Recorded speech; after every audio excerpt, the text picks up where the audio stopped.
Welcome, everybody, to another episode of GenerXtion. I'm your host, Jeff Morgan, and I'm here with my co-hosts, Clyde Morgan and Russ Barberio. How are you guys doing this time around?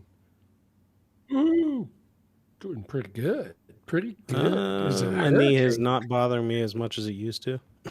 Your what's not bothering you as much? My knee. Oh, is that happening as you're getting older?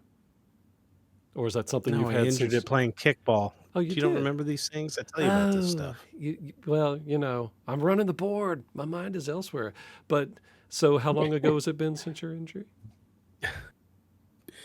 I heard it the first time in July, 12th grade. and then in August, and I didn't play again until like the first playoff, and then I immediately injured it again, and it's still injured. Now that's been September, I think. Yeah. So sometime in September I heard it, but I've been to an orthopedist, and Got to do the PT. I got man. an MRI on Tuesday. Yeah. No, I think it's something that's going to have to be worked on. Oh, you think it's actual, like, not surgery? healing itself. Okay.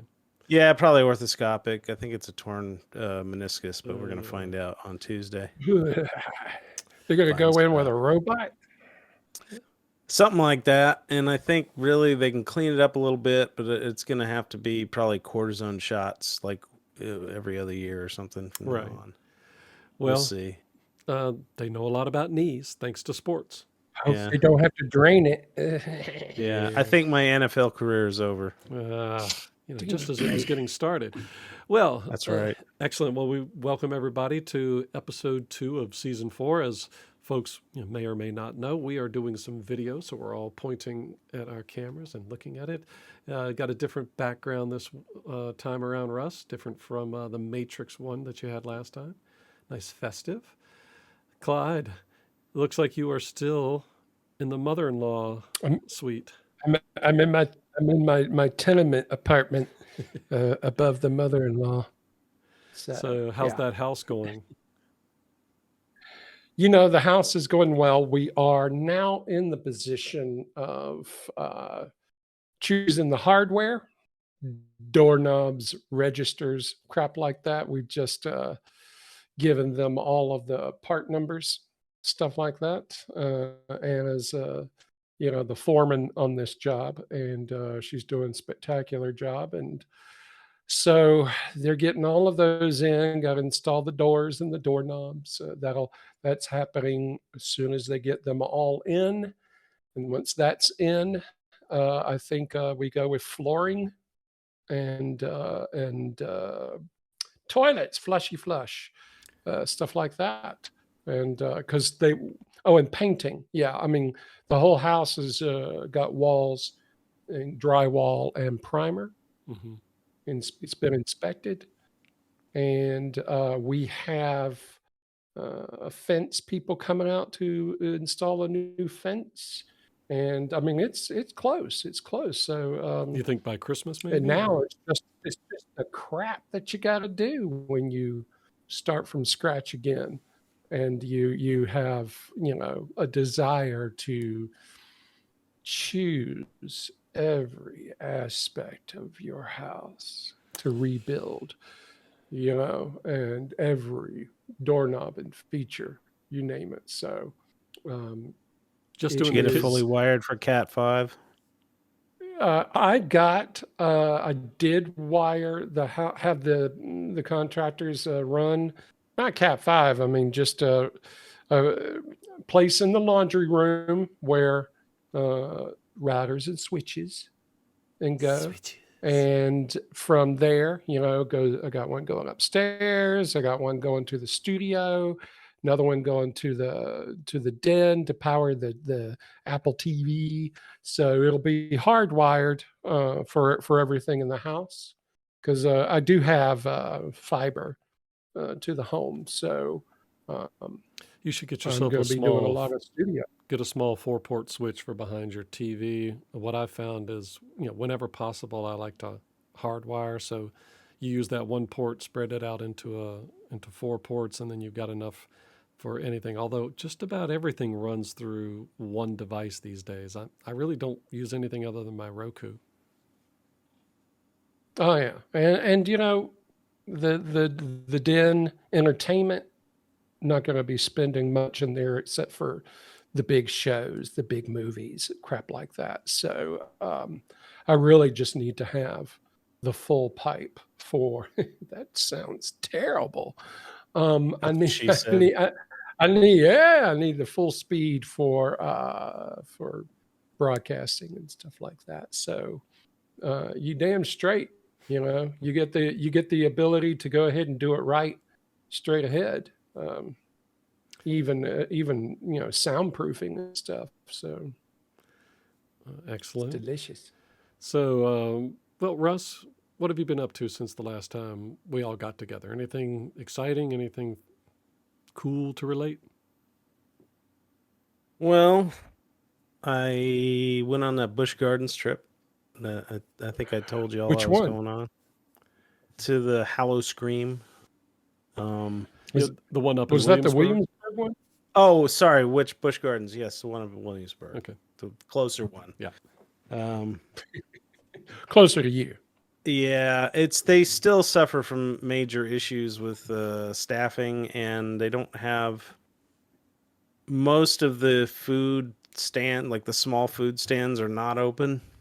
One of the major dining room, that big dining room they had in Italy, has been closed this time and the last time we were there.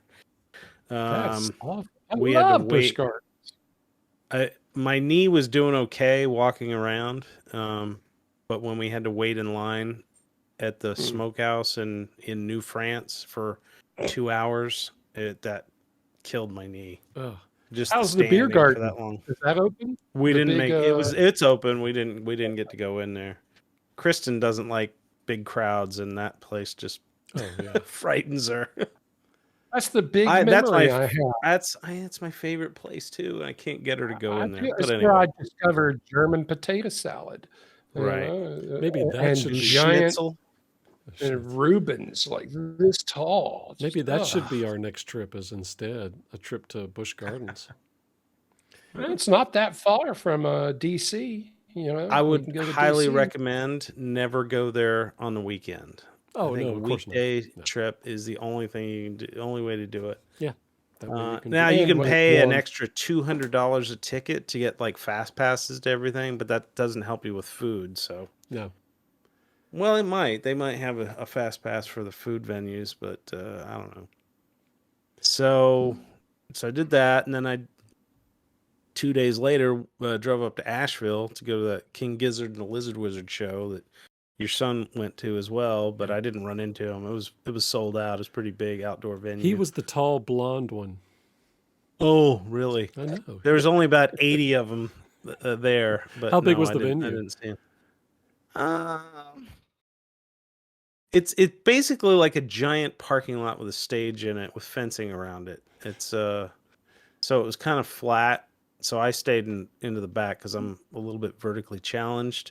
So standing room, and plus my knee was fucked up, so I had to find a place to lean the whole time. And but I hung back. It was pretty good. Sounds good. I'd say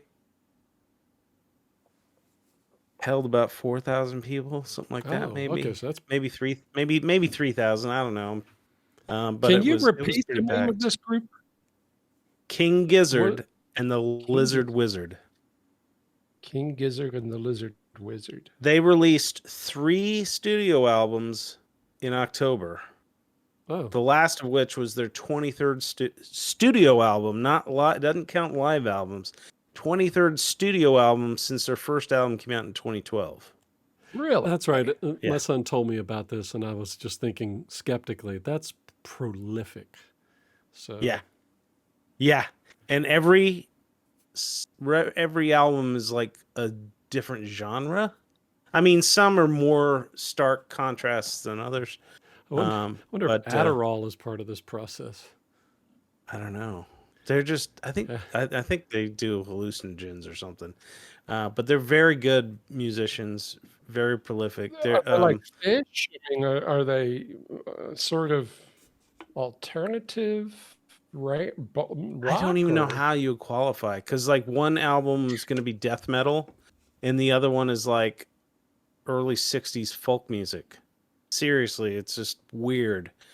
And all of it's good. It's not like, they're making fun of anything. They just are doing it in that vein. But they had an album, one of their albums that came out in April called Omnium Gatherum. I hadn't heard it yet. I mean, I'd heard of it, but I hadn't. There's so many. I don't have all of their albums as much as I like them. Well, it's 20 plus albums, yeah. Yeah.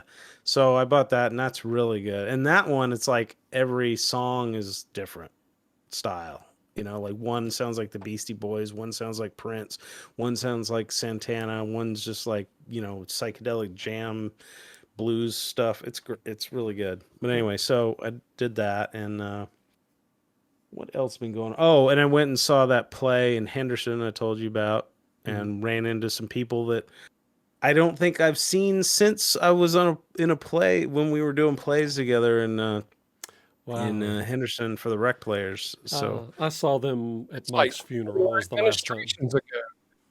Yeah, he saw Tommy and Joellen. yeah. Oh, wow. And I haven't seen them since my brother's funeral. So Wow. yeah, they're just, they stayed in the hometown and did the hometown thing. Yeah. And Now they're in that new theater that's attached to the library downtown. So they built a new library years ago, and then later afterwards they built a new theater. It's actually a really nice theater. Yeah. It was a pretty good production of it. Sound wise was great. The lighting, the changes and everything. Apparently Tommy and Joellen's son was doing the sound, Probably. sound engineering, I think, and Tommy was doing lighting, or vice versa, or something like that. So that was cool seeing them. And what else? Oh, I just had a concrete guy come today. He's going to give us a quote on a pad for a hot tub that my wife is like dying to put in the backyard. It sounds great. Every time I think about it, I'm a curmudgeon. I just think about, how much effort and time. I mean, in other words, you really want to use it a lot so that otherwise it just sits dormant. And I just don't think I would use it. Oh, it would get used a lot. Trust me. I mean, is it going to be enclosed? That's why you go to Craigslist. People give them away for free. Like, yeah, that's right. Because down here, the mosquitoes, you'd have to be prepared to deal with the mosquitoes constantly. Well, we would be good about keeping chemicals and keeping it covered when it's not being used and all that stuff. So it would get used, especially, I mean, maybe in the summer, not so much. In the winter, for sure. Yeah, I do remember doing that. We were up in Rochester. Clyde, you were with us, and our aunt and uncle have a hot tub, and yep, you were walking in the snow to get into it. That really was kind of fun. But you've been to my house, so you know the back deck. Yep. So it would be like we would put it right next to the deck, so you could walk from the deck right into it. Yeah, cool. And it wouldn't be covered initially. I think at some point I would probably want to put some sort of cover on it. A little pagoda or pergola that just. Well, we have a pergola, but some kind of covering on it, I think. There's some I've seen. They're expensive as shit, but it's like a telescoping thing. It's like a cover, and then it like lifts up, and so it's got a cover that you sit in the hot tub underneath, and then it lowers back down when you're done using it. That's cool. But that thing probably costs like $30,000 or something. Yeah, no. The thing that we always wanted to do from a luxury standpoint was when we were redoing our bathrooms, I did ask them, I want a steam shower, so like a separate unit that was just a steamer, or include that in the actual walk-in shower. And my wife wanted a sauna. She wants a sauna so badly. And, it's nice to see it in the design, but when you see that it's an extra 25 to 30 grand to build out that space and put in the plumbing and the electricity that you need, no, you can buy a lot. We stayed in a rental house in Hilton Head. I think it was 2020. It was kind of a spur of the moment thing because it was supposed to be a big celebration of my in-laws' 50th birthday or 50th anniversary, sorry. And so that got canceled. A bunch of people were supposed to come down. We were going to have a big celebration. Anyway, so we just pared it down to the immediate family and went down there. And this house had a steam room. And I'd been in a ton of saunas in my lifetime, but I'd never been in an actual steam room. I kind of like the steam room better. I mean, as far I as like love the steam room. clearing out your Mhm. sinuses and breathing all that stuff in, man, I bet it's amazing. Yeah. Now, sauna's nice too, but it's a different kind Yeah, I of like the, heat. it does, it burns. It burns. Well, on my end, not much new going on. Well, yeah, started a new job. Things are going great. Enjoying dealing, with just life in general. Working on the house. Oh, my wife and my mother-in-law were driving through walking through the neighborhood about 3 weeks ago. Came across someone throwing out a table. So they decided this was a great project to bring back to the house. So it's like a round table with a leaf in the middle. It doesn't have chairs with it, but I mean this had been in somebody's basement. It had residue and buildup, and the finish was bubbling in places. And I've been stripping it down and sanding it and then restaining it, just getting ready to put the top coat gel on it. And now we've got a hurricane, so I can't finish that, but it's one of those projects that when you're done, you can look at it and really feel like, oh, now I understand why people blog about this, do videos about this, and because I think it looks great. Now I screwed up the top. I really should not have used that deep of a grit with a powered sander, because you can see some of the patterns in the top of it. If I had the time to do it again, I would just be a little more gentle and What grit were you using? because I was trying to strip off this old layer that was both, it looked like somebody had spilled a chemical that began to bring out some of the finish and the coating. So I was using, was it 300? Because I'm using 220 as like an intermediary right now, and then I gotta go down to Oh, something. that's not that bad. Well, but I was using one of those little round hand sanders, so it created a spiral pattern in a couple places, and instead I should have kept with the. I'm doing hand gestures, and you can't even see it on the on the camera. I should have used my flat sander, or gone and gotten what is that, band sander? Is that what it is? An orbital Orbital sander? sander, yeah, one of the ones where there's like a strip of sandpaper and it moves through, rotates. That probably would have kept me from creating patterns, but still, Right. it's going to look good, and there's going to be a tablecloth on it all the time anyway. So, I've oh, done my fair amount of sanding with guitar bodies and I fucking bet up you the have. finish and having to redo it over and over and over again. It's a Yeah, pain in the on the ass. guitar, you need to get it right.